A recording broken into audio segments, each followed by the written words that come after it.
Fala galera, se você quer ganhar dinheiro com o YouTube de várias formas, assim como eu, sem nem precisar aparecer, acesse o primeiro link da descrição e aproveite a promoção por tempo limitado do maior treinamento de YouTube do Brasil. Mas aí fazendo uma pergunta e aproveitando que você teve uma experiência em casa que eu não tive, eu comecei a investir praticamente junto com meu pai. Meu pai entrou na bolsa um ano antes, era 2005, uma época que tudo estava dobrando de preço, eu entrei um ano depois.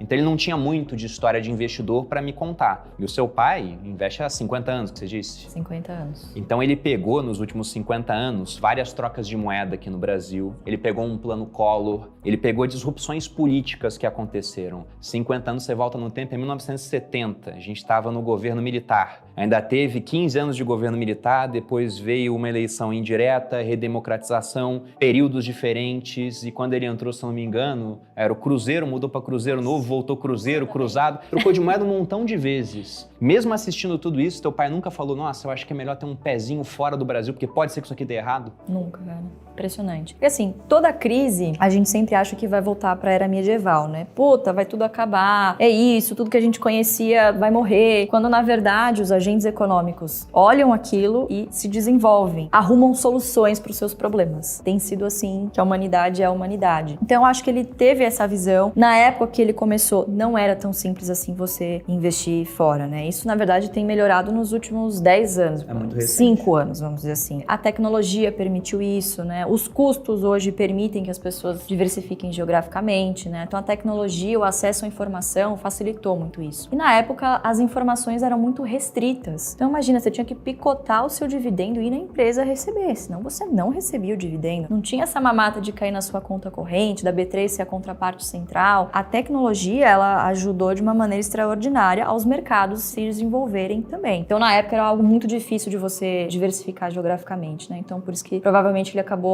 encontrando uma maneira de se desenvolver aqui. E claro que no início, quando você chega cedo, você bebe água limpa. Pouquíssimas pessoas faziam o que ele fazia, muitas pararam no meio do caminho por motivos diversos e pouquíssimos continuaram e foram bem-sucedidos, né? A estratégia em si é muito fácil, mas ela é difícil de ser aplicada, muito difícil de ser aplicada. Exige assim um nível de disciplina, de foco realmente, de não se importar com os ruídos que estão aqui do seu lado e ao mesmo tempo escutar, porque pode ter alguma coisa interessante aqui rolando, mas o nível de concentração, de disciplina, ele é fundamental para você ser bem-sucedido. E nem todo mundo tem essa característica, que é treinável, né? Eu não nasci disciplinada, mas eu me tornei disciplinada por necessidade. Nem todo mundo tem essa aptidão. Não, é dificílimo, sobretudo em períodos de baixa, que é muito fácil ser investidor de longo prazo quando tá tudo subindo. De 2016 a 2020 foi bem tranquilo, mas pegando anos anteriores, principalmente de 2009 até 2016, a bolsa foi um moedor de carne. E eu lembro que eu tava investindo desde essa época, mas eu sempre tive um percentual menor da carteira assim, em bolsa, entre 30% e 40%, e nessa época tava 30%, o tempo todo bolsa caía, então o tempo todo tava caindo o percentual. E os meus amigos do quartel falando, você tá doido em investir em bolsa? Eu tinha 30% no máximo em bolsa, né? Aí depois, quando virou pro ciclo positivo, todo mundo virou 100% em bolsa, aí eu virei o cara conservador, como eu te disse. Exatamente. Mas durante esse período, muitas das, vamos dizer assim, glórias da carteira vieram de renda fixa, que você tinha uma taxa de juros muito alta, e o teu pai, mesmo sem ter renda fixa, e você também já investiu nessa época, permaneceram comprados em bolsa durante esses anos. Exatamente. Como é que foi? Meu pai sempre trabalhou, ele nunca parou de trabalhar. O trabalho, isso tudo sempre foi a base de tudo que ele fez. Então, ao mesmo tempo em que ele investia, ele também, obviamente, estudou e se qualificou. Imagina, na época que ele começou, pouquíssimas pessoas eram graduadas. Imagina, ele tinha 2 graduações. Então, assim, era uma pessoa que tinha uma grande capacidade de analisar balanços. Ele trabalhou com auditoria na CESP, trabalhou com auditoria na antiga Sabesp, não vou me lembrar o nome agora, mas enfim. Ele prestou alguns serviços para essas empresas e foi lá que ele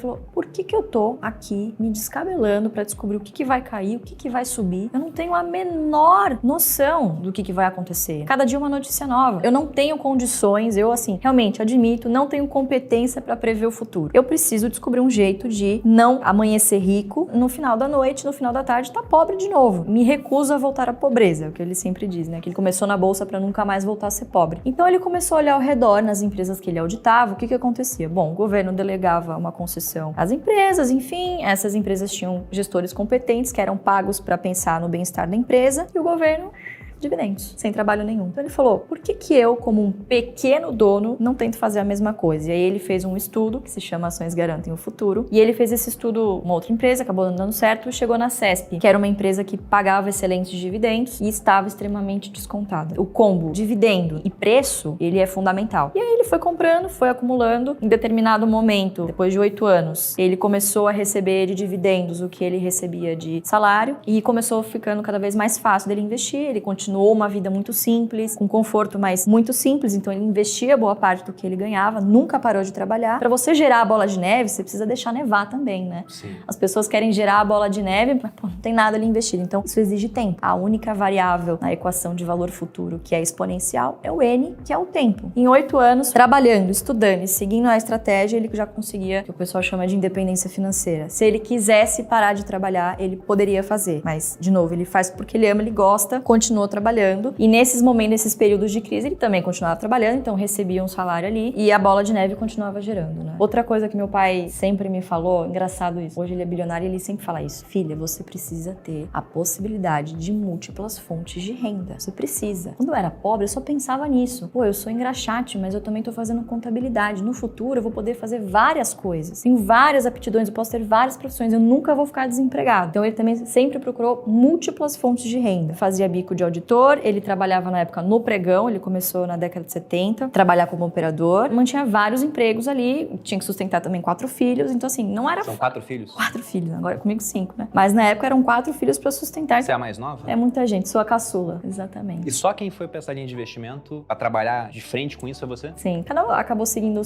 seu caminho, né? Porque acho que de todos, eu fui a única que tive a oportunidade de crescer com ele, né? Ele se separou muito jovem da ex-mulher dele. É inevitável, né? Naquela época, o marido serve pra trabalhar e botar dinheiro na casa. Quem cria os filhos é a mulher. Isso é uma coisa do tempo. Então ele passou muito tempo separado afetivamente dos filhos, né? Não tinha aquela conexão como a mãe tinha. Isso veio até de um tempo pra cá, né? Que eles se reconectaram, enfim. Eu fui a única que tive o privilégio de ter essa educação financeira em casa, de ter esse hobby junto com ele, que investir pra gente era uma diversão. Acabei enveredando por esse caminho. Mas eles investem também, pessoal. Investe. Se não comprar o que o VAR está falando que é pra comprar.